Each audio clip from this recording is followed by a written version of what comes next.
Ղարաբաղի հարցը թոք սարքելու ամենակարևոր ուրեմն գործող անձանցից մեկը եղել է ձեր ղեկավարը Ռոբերտ Քոչարյանը, ընդ որում ումից որ այսօր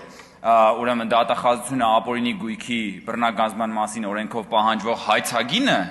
մոտավորապես այնքան է,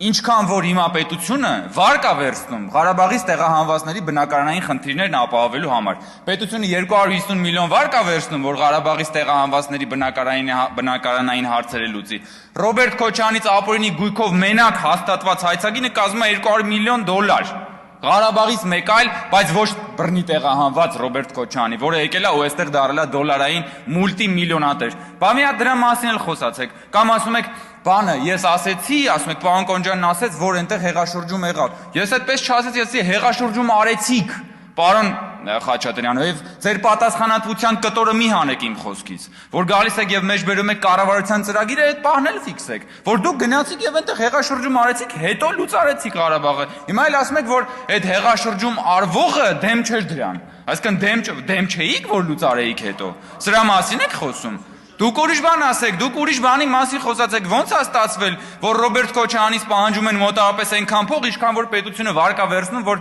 Ղարաբաղից տեղահանվածների բնակարանային խնդիրը լուծի։ 200 միլիոն այնտեղ, 250 միլիոն այնտեղ։ Դրա մասին խոսացեք, հարգելի գործընկերներ, թե չէ եկել եք բաներ եք, հեքիաթներ եք պատմում։